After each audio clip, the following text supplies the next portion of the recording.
पढ़ लिखने के बाद अपने समाज के प्रति चिंता नहीं करता है,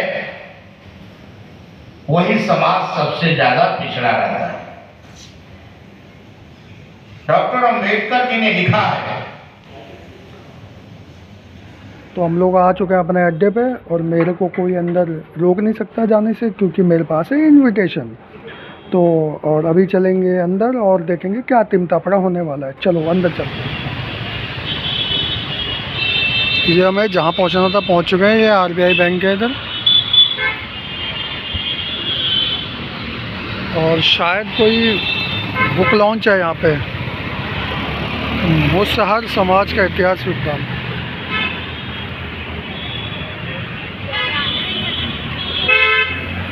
चलते हैं अंदर, देखते हैं क्या तिमता पड़ा होगा।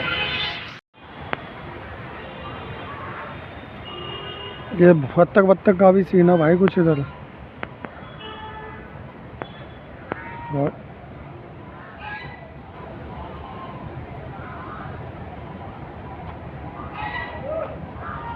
आगे से देखते हैं थोड़ा, पता ना क्या है ये। बत्तख मुर्गे उर्गे सब मिक्स है, ये मिक्स वेज हो रही है सारी इधर। ये कैसे मोड़ से बन रहा है।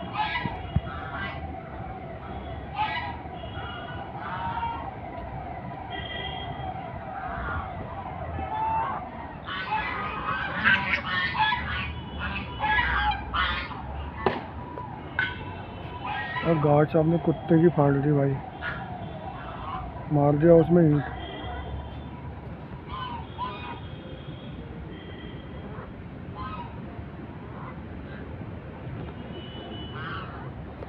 कुत्ते से डर रहे थे, भगा दिया गार्ड साहब ने।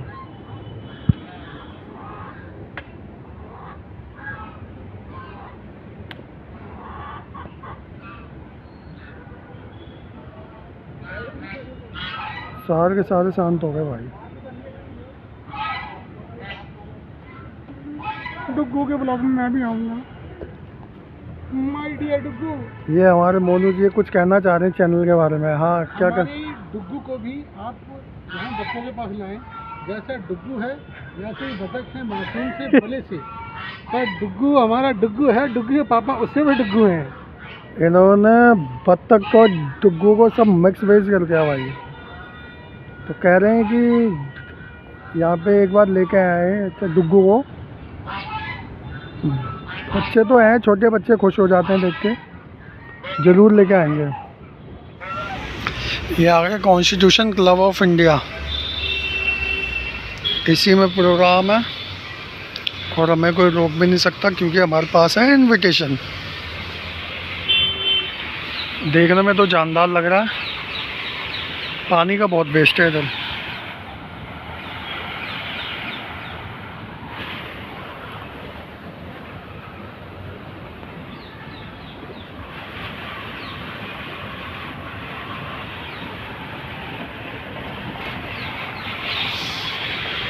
वेस्ट कर रखा है दुनिया भर का पानी।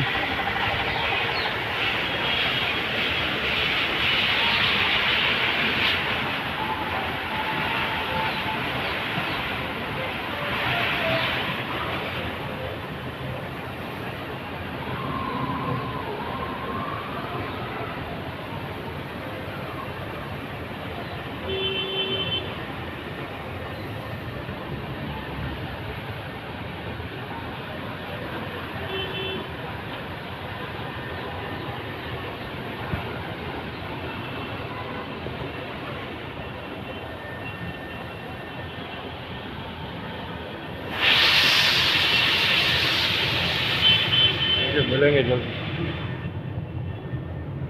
गेट भी अपने आप ही खुलते हैं। तो आ चुके हैं अंदर। यहाँ अपनी शकल वकल भी देख सकते हैं। ये एग्जिट है, यहीं से हो गया है। एटीएम भी है। ये हॉल है अपना। तो चलते हैं अंदर। वाह, बहुत ही शानदार है यार। ये तो बहुत बड़ा प्रोग्राम है शायद।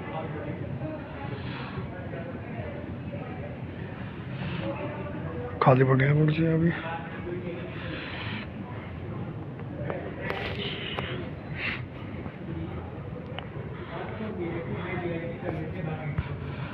जानदार प्रॉब्लम होने वाला है।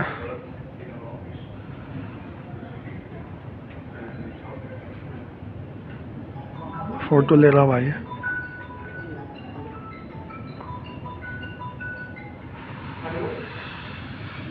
मशाल समाज, जतिन राम मांझी, सत्यनारायण जटिया, रामदास, मुख्तार अब्बास नकवी, पूर्व केंद्रीय मंत्री। अच्छा भाई,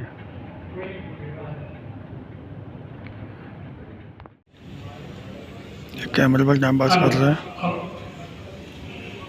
उज्जैन से श्रमिक मजदूरों की मांगों को सड़क पे लाने से लेकर देश के श्रम मंत्री तक का सफर करने वाले शुचिता और शालीनता एवं विद्वता के प्रतीक भाजपा संसदीय बोर्ड के सदस्य और मेरे मार्गदर्शक डॉक्टर सत्यनारायण जटिया जी, भारतीय बौद्ध संघ के अध्यक्ष डॉक्टर संघप्रिय राहुल भंते जी और प्रभात प्रकाशन के श्री प्रभात कुमार जी, जिन्होंने मेरे ख्याल मेरी लगभग दर्जनवार पुस्तकों का प्रकाशन करके मुझ जैसे व्यक्ति को लेखक बना दिया है। और सभागार में उपस्थित जन डॉक्टर साहब पंजाब से आए ईडी के उपनिदेशक निरंजन सिंह जी, वैसे ईडी का नाम आता है तो बड़े लोगों की हवा खराब हो जाती है। ये ईडी के चेयरमैन और लेखक डॉक्टर वासनिक जी, दादा सुनील सरदार जी एवं सभा इंतजार करके रहती थी कि जब ये खाना खत्म हो जाए तो इस पत्तलों में छोड़ी हुई जूठन है उसको हम इकट्ठा कर सकें।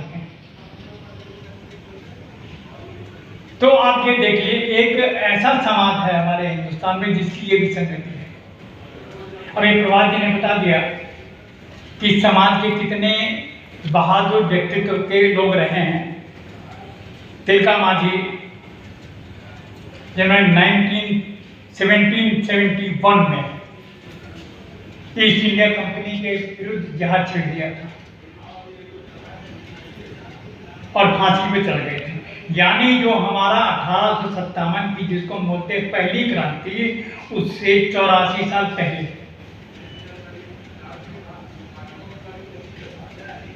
उसके बाद दूसरे उनके व्यक्ति हैं जिनका माउंटेन मैन कहते हैं, डॉक्टर दशरथ मांझी। उन्होंने लगभग 30 किलोमीटर से लंबी सड़क 22 साल के उसमें एक माउंटेन को काट के सड़क बना दी। लौंगी भैया, जिन्होंने करीब 30 किलोमीटर जंगल काट के नहर बना दिया। किराए मुशर्रफ, जो 1952 में जब कांग्रेस का बोलबाला था, किसी और पार्टी के बारे में सोच नहीं सकते थे, उन्होंने सोशलिस्ट पार्टी कैंडिडेट के रूप में कांग्रेस कैंडिडेट को हरा दिया था। और आज हमारे मुख्य अतिथि जो आने वाले थे एमएससी मिनिस्टर जीतनराम मांझी जी, वो किसी कारणों से नहीं आ पाए, तो उनके प्रिय साहब आए हुए हैं। जीतनराम मांझी क्या है कि टूटी स्लेट और टूटी हुई चाक से पढ़ाई करने वाला आदमी, ग्रेजुएशन किया, नौकरी पाई, फिर नौकरी छोड़ी और राजनीति ज्वाइन किया। और मेरा ख्याल 7-8 बार तो विधायक रहे होंगे, जैसे हमारे डॉक्टर जटिया साहब 7 बार सांसद, 1 बार राज्यसभा, और ये बातें हैं। तो उसके बाद फिर वो बिहार के मुख्यमंत्री बने। और मुख्यमंत्री बात पे याद आते हैं, सुनील सरदार दादा पीछे बैठे हुए हैं। तो जब बने तो ये हुई कि भाई एक मुसहर समाज का आदमी मुख्यमंत्री बना है। और दादा का वो चलती थी सच वहाँ हम दादा बैठते थे, मैं था, डी राजा साहब थे, प्रकाश अम्बेडकर थे, शरद यादव, कई लोग बैठते थे। तो देख लीजिए, दलित राजनीति तो सब करते हैं, लेकिन वो एक ऐसे व्यक्ति थे जो उन्होंने कभी दलितों को बांटने की बात नहीं की। उनका ये था कि सभी उपजातियां मिल के ये समाज उत्थान करो। और दादा सुनील शर्मा कहते रहते कि इनको बुलाओ, एक बातचीत करते हैं इनसे, मतलब परामर्श करते, सारी बातें करते हैं। दुर्भाग्यवश वो 10 महीने में सरकार गिर गई। तो आखिर बात ये होती है, और आज की डेट में वो MSME मिनिस्टर हैं और बड़ा बढ़िया काम कर रहे हैं। क्योंकि मैं पहले MSME एडवाइजर रहा, तो मुझे पता है जीतन राम जी के 1 साल के 1.5 साल के टाइम में तो दूरस्थ लोगों को है, उनको योजनाएं पहुंच रही है। तब देखते हैं बाकी होता है। तो सवाल ये है कि इतने मेहनती लोग जिनके रहे हों, वो जाति इतनी बेबस क्यों है? आखिर क्या परेशानी है? तो उसके बाद मैंने गवर्नमेंट ऑफ इंडिया में VRS लिया, राजनीति में आ गया। और राजनीति में आने के बाद मुझे पता लग गया 2-4 साल में कि आपने वो काबिलियत नहीं कि इलेक्शन लड़ सको, ये सब तो मैं अपना लेखक बन गया, मुझे जल्दी पता लग गया। तो 2014 में कलराज मिश्र जी देवरिया से चुनाव लड़ा। तो देवरिया से चुनाव में तो, क्योंकि आपको पता आजकल की राजनीति में क्या है कि जो कैंडिडेट होता है उसको लोग इतना घेर लेते हैं, हर आदमी की ये होती कि भाई इन्हीं की गाड़ी में चलो। तो कुछ जो वंचित समाज के क्षेत्र वो पहुंच नहीं पाते। तो कुशीनगर में एक मुसहरी टोला था, तो वहाँ कलराज जी ने मुझे भेजा कि आप जाके देखो। तो वहाँ जो मैंने जाके देखा, करीब करीब 1000 घरों का घर की बस्ती, और वहाँ के जो प्रवेश द्वार पे न कोई दुकानें, न दवा की दुकानें, न किताबों की दुकानें, न खाने पीने की किताबें। एक दुकान थी जो गेट पे थी, वो देशी शराब थी, और वहाँ कुछ आसपास लोग खाने पीने की चीजें थी। तो मैंने SDM से पूछा कि भाई ये क्या बात है? तो कहते सर ये बात है, ये बहुत बड़ा शोषण वो है कि जो ये 100 रुपए कमा के आते हैं, तो ये 60 रुपए नहीं करते हैं। अब आप अंदाजा लगा सकते हैं कि जो मजदूर 60 रुपए घर पहुंचने से पहले खर्च कर दे रहा है, तो अपने बच्चों को क्या पढ़ाएगा? पढ़ाने के बाद तो छोड़ ही दीजिए, वो तो एजुकेशन है ही नहीं है। और क्या खिलाएगा, क्या दवा दारू करेगा? ये एक बड़ी समस्या है। फिर उसके बाद एक मेरे इलाके के हैं डॉक्टर सरोज, देवेंद्र सरोज, वो इंग्लैंड में प्रोफेसर हैं। तो उनसे बात हुई कि भाई साहब ये बताएंगे, ये जाति अनुसूचित जनजाति में लिस्टेड नहीं है और इनकी इतनी बुरी हाल है, तो हम इनको लिए कुछ करें। तो मैंने कहा ठीक है। वहां पे एक बात आई, मैंने कहा कि भाई देखिए, जिस समाज का कोई साहित्यिक इतिहास नहीं है, जिस समाज के लोग अपना साहित्य ही नहीं जानते, वो समय कभी उत्थान कर ही नहीं सकता। कहने को तो ये समाज ये है कि ये माता सबरी के वंशज है, लेकिन जिस हाल फटे हाल वो रहते हैं, वो एक शोध का विषय का आखिर क्या है। इतने बड़े बड़े महापुरुष इस समाज में हुए हैं, लेकिन इनका हाल ऐसा क्यों है? मुझे एक याद आ रही है कि जैसे हम जो कहते हैं कि लोग जो एडवांस हैं, जो हम लोग अक्सर फॉरवर्ड एंड बैकवर्ड की बात करते हैं, एक्ट, उस एक्ट का ये मेन मतलब था कि अगर इलाके में कोई भी अपराध होता है, चोरी होती है, कुछ भी होता है, तो पुलिस को ये हिट था कि भाई आप ऐसा करें कि जो वहाँ पे ट्राइबल्स हैं वो आपके शक के दायरे में आएंगे। जैसे आजकल के थानों में BC का वो लग जाता है, तो वह एक्ट था और उसके मारे गए थे ये मुसहर। मैं यूपी से आता हूँ, तो उसमें मुख्यमंत्री थे मेरे ख्याल 21 में विश्वनाथ प्रताप सिंह के बाद में प्रधानमंत्री बने। तो उन्होंने डाकू उन्मूलन अभियान चलाया। तो डाकू तो मरे नहीं, लेकिन खाना पूर्ति के नाम पे कई मुसहरों की बलि चढ़ा दी गई। एक मेरा भाई खुद अपना पुलिस इंस्पेक्टर है, तो उसके यहाँ थाने में चोरी हुई थी, तो मैं यहाँ बैठा हुआ था। तो कल उसको ये था कि भाई चोर को कोर्ट केस में प्रोड्यूस करना है। तो मैंने पूछा तुम क्या कर रहे हो, बड़े आराम से बैठे हो। तो कहता भैया क्या है, वहां जाएंगे किसी मुसहर को पकड़ के प्रोड्यूस कर देंगे, खाना पूर्ति हो गई। That is the problem of this society. और बात सुनिए, जो क्रिमिनल ट्राइब्स एक्ट जो 1871 में हुआ था, वो 1952 में समाप्त कर दिया। लेकिन आज का समाज व पुलिस अभी भी मुसहर समाज को चोर, ड्रग केसेस में लिप्त मान के चलता है। पढ़ लिखने के बाद अपने समाज के प्रति चिंता नहीं करता है, वही समाज सबसे ज्यादा पिछड़ा रहता है। डॉक्टर अंबेडकर जी ने लिखा है कि शिक्षित समाज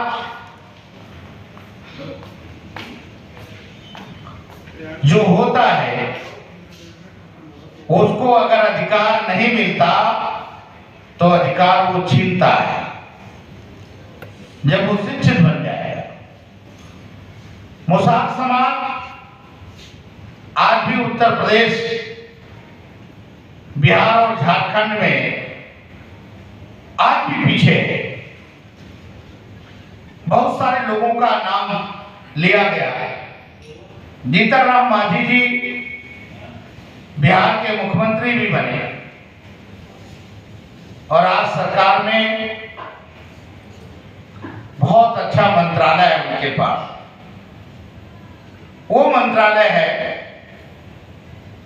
जिस समाज को पिछड़ापन है, दलित समाज या अति पिछड़ा समाज, उस समाज को उत्थान वो कर सकते हैं।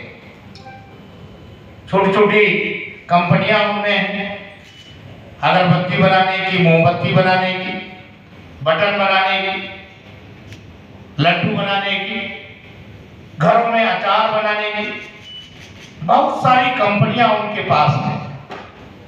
इस समाज का उत्थान हो सकता है। जो समाज के पढ़े लिखे लोग, उनको आगे आना पड़ेगा। बसंत जी ने किताब लिखने का काम किया ताकि लोग इसको पढ़ें, जानें और जानने के बाद वो आगे बढ़े। और जब आगे बढ़ेंगे तो भी समाज आगे बढ़ेगा। ये समाज के कुछ लोग जिम्मेदार होते हैं।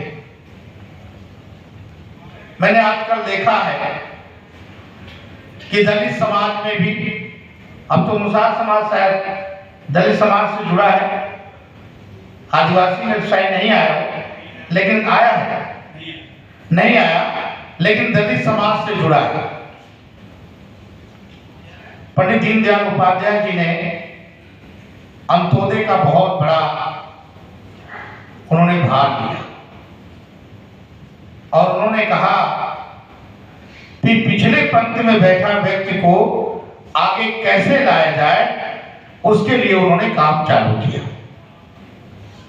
वही काम डॉक्टर अंबेडकर ने भी किया कि जिस समाज के दरवाजे बंद हैं, जिस समाज के शिक्षा से दरवाजे वंचित हैं, उन समाज को हम आगे लेके आएंगे। आजादी के बाद डॉक्टर अंबेडकर जी ने 1932 में एक बात कहा था, जब पूना पैठ का समझौता हुआ तो डॉक्टर अंबेडकर ने एक बात बहुत बड़ी सरल ढंग से अपने लोगों से कहा कि मेरे समाज के लोगों, अपने दीवारों में लिख लो कि तुम भी इस देश के शासनकर्ता जमात बन सकते हो। अब तलवार से राजा नहीं बनेगा, अब रानी के पेट से पैदा हुआ राजा नहीं बनेगा, अब मेहतरानी के पेट से पैदा भी राजा बनेगा। वो तलवार हमने आपको आज दिया है। और वही देन नहीं जो मांझी जी बिहार में मुख्यमंत्री बने। हमारे पास बहुत बड़ा तलवार है। समाज के कुछ ही लोग समाज के लिए काम करते हैं, जैसे बसंत कुमार जी समाज के लिए काम करने का काम कर रहे हैं।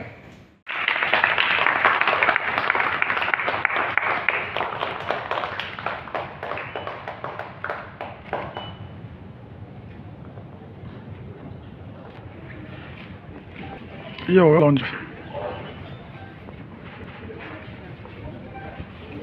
यही होता है भाई बुक लॉन्च। मूसल समाज के ऊपर किताब थी, बहुत ही पिछड़ी जाति का समाज है और इसके ऊपर जो भी बोला गया है, जो भी चूहे खाने वाला समाज, तो क्या ही बता सकते हैं कि ऐसा समाज यानी कैसे जी रहा है। तो ये बुक लॉन्च हो चुकी है। इस बुक के बारे में पढ़नी चाहिए। ये राइटर है, बुक लॉन्च हो चुके हैं। तो ये मूसल समाज के ऊपर कुछ बोल भी रहे हैं।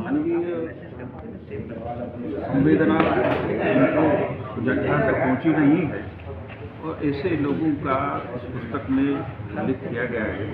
ये प्रतीकात्मक है निश्चित रूप से। इस प्रकार में इस प्रकार के काम करने वाले लोगों में, गाँव में जिस प्रकार से जो छोटे छोटे उद्योग होते थे उनके धंधों को धंधे खत्म होने के कारण से भी लोहा होते थे, भाड़ा करते थे, जो अपना गुजारा करने के लिए काम करते थे, सारा का सारा मशीनीकरण हो जाने के कारण से और वो लोग अब एकदम बेरोजगार हो गए।